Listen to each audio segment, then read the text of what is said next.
ETF index mutual funds నేర్చుకుని stock మార్కెట్లో రాణించాలనుకుంటున్నారా? వెంటనే ఈ నెంబర్కి కాల్ చేయండి.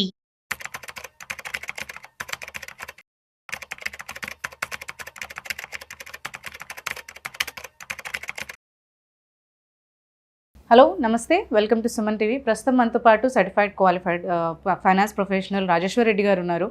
వీరితో కొన్ని విషయాల గురించి మనం ఈరోజు చర్చిద్దాం. హలో అండి, నమస్తే. యా, సో సపోజ్ ఇప్పుడు చాలామంది డ్రీమ్ ఉంటుంది హౌస్ తీసుకోవాలని, అండ్ ధైర్యం చేసి లోన్ తీసుకొని మరి హౌస్ అయితే పర్చేస్ చేస్తారు. బట్ ఇక్కడ డౌట్ వచ్చే పాయింట్ ఏంటి అంటే, యాక్చువల్లీ చాలామంది చెప్తుంటారు as early as possible clear చేసుకుంటే బెటర్ అని కొంతమంది అంటుంటారు. లేదు, అది మనం ప్రొలాంగ్గానే ఉంచుకొని ఇచ్చిన టైం వరకు చేసుకుంటూ ఉంటే క్లియర్ చేసుకుంటేనే బెటర్ అని అంటారు. సో ఇక్కడ మీరేం అడ్వైజ్ చేస్తారు? యాజ్ ఎర్లీ యాజ్ పాసిబుల్గా మనకు హోమ్ లోన్ తీసుకునేది క్లియర్ చేసుకోవడమా, లేదంటే వాళ్ళు ఇచ్చిన టైం వరకు దాన్ని కట్టుకుంటూ ఉండడమా అనేది? ఓకే అండి, అంటే ఇక్కడ నేను చిన్నగా లాజిక్ ఒక వన్ సెంటెన్స్లో పెట్టాలనుకుంటే, pay the brick or grow the stick. Pay the brick అంటే మనం బ్రిక్ బై బ్రిక్ మనం ఒక ఇల్లు కట్టుకుంటాం. అది it's a dream for everybody. So ఇది కట్టినప్పుడు లోన్ తీసుకుంటున్నాం, బికాజ్ నౌడేస్ అఫోర్డబిలిటీ లేదు కాబట్టి. బట్ ఇక్కడ ప్రాబ్లం ఏమవుతుందంటే, ఒక 2-3 ఇయర్స్ కాగానే ఆర్ 4-5 ఇయర్స్ కాగానే మీరు అన్నట్టు ఇంట్రెస్ట్ రేట్ ఫ్లక్చుయేషన్స్లో ఆ డౌట్ వస్తుంది. అంటే కంటిన్యూ చేద్దామా లేదంటే క్లియర్ చేద్దామా. సో అంటే పే ద బ్రిక్ అంటే ఆ లోన్ని క్లియర్ చేద్దామా, లేక గ్రో ద స్టిక్ దాన్ని వేరే దగ్గర ఇన్వెస్ట్ చేసి ఏమన్నా పెంచుకుందామా. సో ఈ డౌట్లో ఏమవుతుందంటే అండి, చాలామంది ఏమవుతుంది అని అంటే, హోమ్ లోన్ ఎప్పుడూ కాన్స్టెంట్గా ఉండదు. ఫర్ ఎగ్జాంపుల్, ఒక 8% లోన్ తీసుకుంటే ఒక 20 ఇయర్స్ టెన్యూర్ ఉంది అని అంటే, ఆ 8% మధ్యలో ఎప్పుడో 10% అయింది అనుకోండి, ఈ 20 ఇయర్స్ కాస్త 28 ఇయర్స్ అవుతుంది. ఓకే, 8 ఏళ్ళు పెరుగుతుంది. అక్కడ ఈఎంఐ పెంచట్లేవాడు, ఈఎంఐ అంతే వెళ్తుంది, యాజ్ ఇట్ ఈజ్ ఉంటుంది. సో జనరల్గా చాలామందికి తెలియని ఇంపార్టెంట్ పాయింట్ ఏంటంటే, అదే కడుతున్నాం కదా అని ఆ పెరిగింది కూడా వాళ్ళు అబ్జర్వ్ చేయరు. ఈఎంఐ వెళ్తూ ఉంటుంది, బట్ ఎప్పుడో ఒకసారి 2-3 ఏళ్ళకి వెళ్ళి బ్యాంక్లో ఎంక్వైరీ చేసేసరికి మీ టెన్యూర్ ఇంకా ఇంత ఉంది అని చెప్తారు. సర్లే ఉందేమో అని అనుకుంటూ ఉంటారు. అయిపోతుందిలే 20 ఏళ్లలో అనుకుంటాము, బట్ అది ఎన్ని రోజులు కట్టినా అట్లాగే ఉంటుంది. రివర్స్ ఇంకో సిచ్యువేషన్ కూడా ఉందండి. అప్పుడప్పుడు లోన్ రేట్ తగ్గుతుంది. ఓకే, తగ్గినప్పుడు ఏమవుతుంది అని అంటే, బ్యాంక్ వాళ్ళు మనకు ఇన్ఫార్మ్ చేయట్లేదు. ఓకే, తగ్గిన లోన్ ఎక్కడి నుంచి తగ్గుతుంది? తగ్గినప్పుడు ఏం చేస్తున్నాడంటే టెన్యూర్ని తగ్గిస్తున్నాడు. ఈఎంఐ అలా ఉంది అంటే రేట్ హైక్ అయినప్పుడు టెన్యూర్ హైక్ అవుతుంది, రేట్ లో అయినప్పుడు మళ్ళీ టెన్యూర్ లో అవుతుంది. ఈఎంఐ అంతే ఉంటుంది. ఈ ప్రాసెస్లో అంటే నేను చెప్పేది వ్యూయర్స్కి ఏంటంటే, ఆన్ అండ్ ఆఫ్ ఎప్పుడెప్పుడైతే హోమ్ లోన్ ఇంట్రెస్ట్ చేంజ్ అవుతుందో బ్యాంకుకి వెళ్ళి మీరు ఒకసారి మాట్లాడాలి. ఎంత నడుస్తుంది ఇప్పుడు హోమ్ లోను మీరు చెక్ చేయాలి. అంటే వేరే బ్యాంక్స్ అన్నీ ఎంత ఇస్తున్నాయి. ఎందుకు ఈ స్పెసిఫిక్ ఈ పాయింట్ చెప్తున్నాను అని అంటే, తగ్గినప్పుడు వాళ్ళు మనకి ఇన్ఫార్మ్ చేయరు, అది అలాగే నడుస్తూ ఉంటుంది. మనం వాళ్ళకి మాట్లాడితే అప్పుడు తగ్గిస్తారు, అప్పుడు మనకు టెన్యూర్ కూడా తగ్గుతుంది. సో ఇదొక వన్ ఇంపార్టెంట్. మనకి ఎలా తెలియాలి అంటే, మనం ఎప్పుడు చెక్ చేసుకోవాలి? అసలు మనకు వచ్చేస్తుందండి పేపర్లో, బ్యాంక్ రెపో రేట్స్ తగ్గినాయి, హోమ్ లోన్ రేట్స్ తగ్గుతున్నాయి అని మనకు న్యూస్ వచ్చేస్తుంది. But every year make it a point that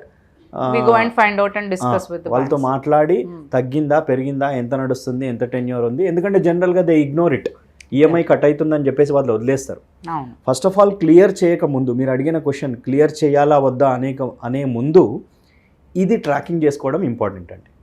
so second పాయింట్కి వచ్చి, ఇప్పుడు క్లియర్ చేద్దామా వద్దా. ఫర్ ఎగ్జాంపుల్ 8% హోమ్ లోన్ ఉందనుకోండి, కరెక్ట్, మనము ఈక్విటీలో కానీ ఎంఎఫ్ మ్యూచువల్ ఫండ్లో వీటిల్లో పెడితే మేబీ 11-12% వస్తుంది అనుకోండి. Then you have to invest there. ఎందుకంటే మనం ఇక్కడ మన దగ్గర ఉన్న ఎక్స్ట్రా డబ్బుల్ని పెట్టి క్లియర్ చేసినా మనకు వచ్చే అడ్వాంటేజ్ దట్ 8% ఉంది. ఓకే, కాబట్టి మన మనీ ఎంత గ్రో అవుతుంది అనేది చూసుకోవాలి. ఇక్కడ ఆ గ్రోత్ని బట్టి లోన్లో బెటర్ గ్రోత్ వస్తుందా, ఇన్వెస్ట్ చేస్తే బెటర్ గ్రోత్ వస్తుందా. అండ్ ఇంకో సిచ్యువేషన్ ఉంటుందండి, లోన్ రేట్ ఉంటుంది అలాగే మన దగ్గర ఎక్స్ట్రా అమౌంట్ ఉంటుంది, కానీ ఈక్విటీ ఫ్లక్చుయేషన్లో ఉంటుంది. అంటే మార్కెట్ డౌన్లో ఉండడము, అప్ డౌన్ అవ్వడము. ఎవరైతే భయపడతారో వాళ్ళు చేయాల్సిన పని ఏంటంటే, అట్లీస్ట్ మీరు ఒక ₹1,00,000 హోమ్ లోన్ క్లియర్ చేయాలి అని అనుకుంటే 50,000 అక్కడ క్లియర్ చేసి 50 ఇన్వెస్ట్ చేయండి. ఓకే.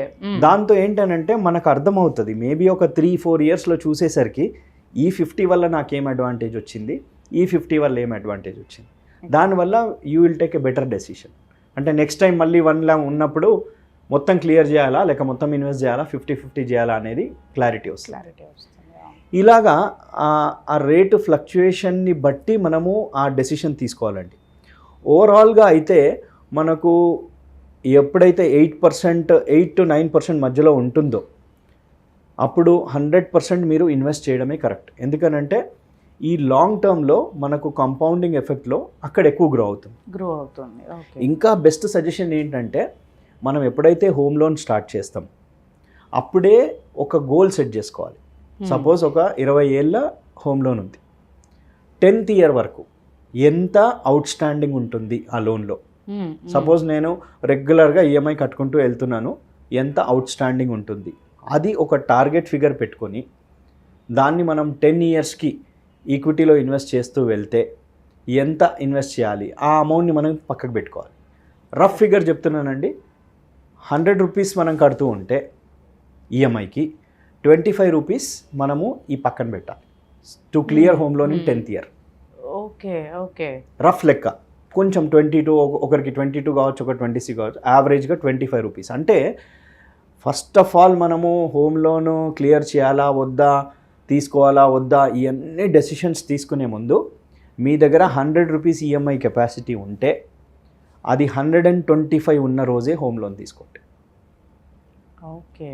అంటే మన శాలరీలో జనరల్గా ఏం చేస్తామంటే, మనం హోమ్ లోన్కి వెళ్తాము, వెళ్ళిన తర్వాత మళ్ళీ ఆన్లో ఎంటర్ అయ్యే ముందు ఇంటీరియర్స్కి కూడా లోన్ తీసుకుంటాం. ఎగ్జాక్ట్లీ, అది పర్సనల్ లోన్ తీసుకుంటాం, దీనికంటే ఎక్కువ ఉంటుంది. సో ఇవన్నీ చేయకుండా only for EMI plus SIP, దాన్ని మీకు మీ కెపాసిటీ ఈఎంఐలో ఇంకో 25% మీరు పక్కన పెట్టుకోగలిగిన రోజు మీరు హోమ్ లోన్కి వెళ్తే ఇవన్నీ ఫ్లక్చుయేషన్స్ చూడకుండా క్లియర్ చేయాలా వద్దా, ఇంట్రెస్ట్ రేట్ ఎక్కువ ఉందా తక్కువ ఉందా, ఇవన్నీ ఏమీ ఆలోచించకుండా 10th ఇయర్లో మనం ఈజీగా హోమ్ లోన్ క్లియర్ చేసుకోవచ్చు.